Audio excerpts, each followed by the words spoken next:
Então fala galera, tudo beleza com vocês? Tudo certo? Tranquilo? Então no vídeo de hoje eu vou estar continuando aí os comentários a respeito das questões do Enem, né? E a primeira coisa que a gente tem que levar em conta, né, antes de qualquer coisa, né, porque que a geografia, né, a ciência geográfica está dentro do campo das ciências humanas e não das ciências da natureza, tá? Porque muita gente faz essa confusão, né? Mesmo dentro da escola alguém já me perguntou, mas a geografia não é uma das áreas das ciências da natureza? Não, porque o objetivo da geografia não é meramente descrever.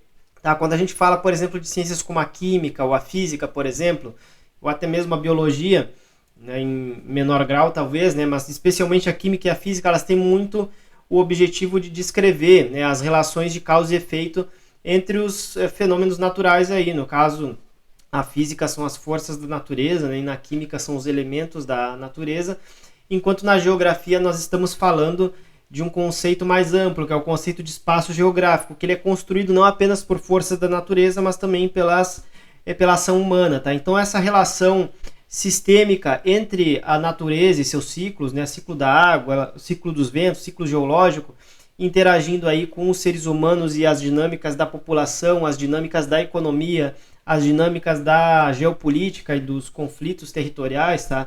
Tudo isso se interliga e forma a geografia, o que faz com que ela entre no campo das ciências humanas juntamente com a sociologia, com a história, com a filosofia, tá?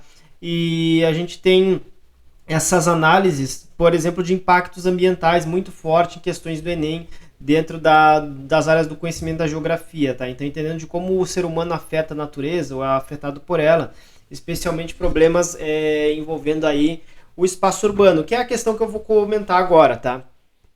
Então eu vou falar um pouquinho aí a respeito da questão 47, tá? Que é a questão da prova verde, lembrando que as provas elas são diferentes, então essa questão ela pode ter um número diferente em outra prova, seja na prova branca, seja na prova azul, tá? Mas aqui na prova verde, a questão 47, ela trata de um problema comum da geografia urbana, que é a área da geografia que estuda aí os problemas das cidades, tá? Então, se antigamente, por exemplo, lá nos anos 60, que a geografia era mais tradicional, né, mais enciclopédica, a gente tinha muito hábito de memorizar capitais, né, você deveria aprender, por exemplo, a capital dos estados, a capital dos países, né, e geralmente ficava por aí. Hoje nós estudamos o fenômeno da urbanização em si. Desde os anos 80 para cá, nós temos uma renovação do pensamento geográfico, né, da chamada geografia crítica, onde nós não nos limitamos a ficar memorizando informações geográficas, tá?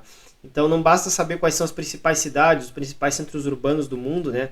Mas também como esse processo ocorreu. Então a urbanização, como ela ocorreu, ela é estudada aí na geografia urbana também, tá? E quais são os impactos que causam no meio ambiente, né? Os principais problemas sociais e ambientais das cidades. Então muitas questões no Enem, nos vestibulares da geografia urbana, elas vão em cima dessa questão, tá?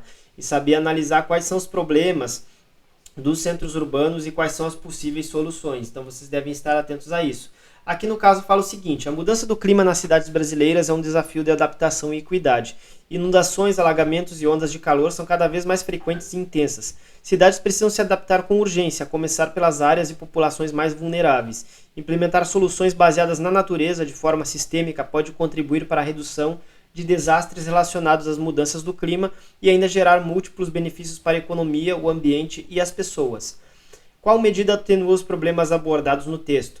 Tá, então assim, ó, pessoal, esse tópico aí sobre os problemas ambientais e sociais urbanos eu gosto muito, principalmente porque ele dá uma base para quem de repente se interessar em seguir a carreira aí na formação acadêmica, né, da arquitetura e urbanismo, por exemplo, ou das engenharias, né, engenharia civil, ou até mesmo na área ambiental, né, engenharia ambiental, gestão ambiental, que são áreas que tratam muito da resolução desses problemas, né, ou dialogam bastante com esses problemas. Então aqui ele quer saber o que reduz aí a questão do aquecimento, né, das ondas de calor nas cidades e também das enchentes. Tá? Então, em primeiro lugar, quando a gente fala no aumento da temperatura, tá, nós estamos falando aqui, por exemplo, das ilhas de calor. É um tema muito falado na geografia urbana, porque nós temos o desmatamento para construir as cidades, né? Isso desde o início da urbanização. Então, se a gente olhar um exemplo extremo, né, como São Paulo, né, a cidade de São Paulo, que a gente já tem até o apelido de selva de pedra, justamente porque ela tem poucas árvores e muitos prédios. Então, nós usamos muito concreto, impermeabilizamos o solo não só com concreto, mas também com o asfalto, né, que é utilizado nas rodovias, né, nas vias de transporte de veículos, né. Então a gente vai ter esse concreto e esse asfalto uma capacidade maior de absorção de calor. Então nós temos um aumento muito grande da temperatura nesses centros urbanos. Ao contrário das zonas mais arborizadas, onde nós temos áreas verdes, né, parques, temos a zona rural, onde o número de construções é muito menor, né? Então isso aí nós chamamos de ilhas de calor.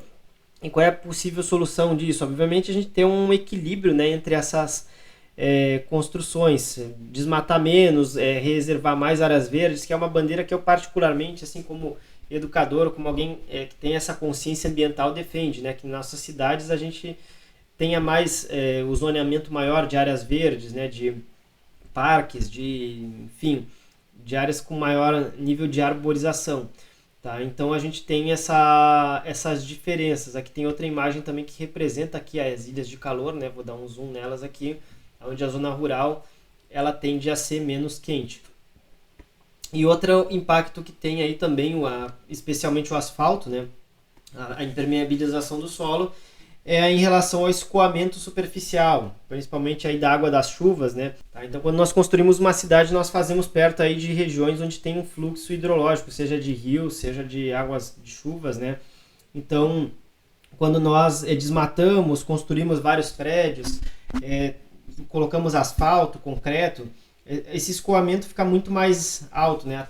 A terra ela não retém o líquido, tá? Especialmente da água das chuvas. Então nós temos o alagamento em vários pontos, principalmente nos pontos mais baixos. Agora, quando nós temos uma arborização maior, como mostra aqui na imagem, né, as plantas elas têm uma capacidade de fazer com que a água ela seja absorvida de forma melhor pelo solo, né, funcionando aí como uma espécie de esponja. Na China nós já temos as chamadas cidades esponja, né? Então quando nós temos um equilíbrio maior de construção entre o concreto aí e a arborização, nós temos um escoamento superficial muito menor, né, o escoamento de água. Então, a boa parte da água fica retida no subsolo, outra parte ela vai seguir o curso dos rios aí de forma respeitada, né? Então, cabe a nós também não ocuparmos aí as regiões próximas aos rios, aos cursos da água, né? Respeitar as matas ciliares, que são as matas que cobrem aí a borda dos rios. Então, qual é a alternativa que dialoga com isso, né? Que dialoga com essa solução? Opção A, criação de faixas sinalizadoras. Então, essa criação de faixas sinalizadoras, né, é uma proposta que dialogue aí com esse problema das ondas de calor e dos alagamentos, né? Incineração de resíduos sólidos, isso também não, né? Porque justamente a poluição do ar ela prejudica muito o clima, né? Até mesmo contribui com o aquecimento global, não apenas falando aí do microclima, né, mas do clima em âmbito global. Implantação de parques públicos, tá? Essa alternativa dialoga diretamente com essa problemática, tá? Então essa aqui é a resposta correta. A resposta D, né, verticalização de espaços centrais. Não seria essa questão porque verticalização justamente é o contrário do que nós estamos falando, significa o crescimento das cidades para cima, quando não tem mais espaço para as pessoas, né? A cidade está muito lotada e as casas começam a ser substituídas por prédios, né, para que eles possam comportar aí um aumento da população. Nós temos o processo de verticalização, né, o crescimento vertical, né, de baixo para cima das cidades. Então não é essa alternativa, muito pelo contrário, a verticalização ela contribui com esses problemas. Construção de estacionamentos privados também não é isso, tá? Porque justamente na mesma linha da verticalização, nós estamos ampliando a construção de prédios que vão aumentar a absorção de calor e o escoamento superficial, tá?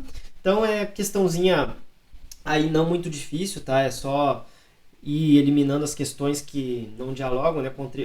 Conhecer aí os problemas ambientais e sociais da cidade já ajudam a resolver várias questões desse tipo, tá?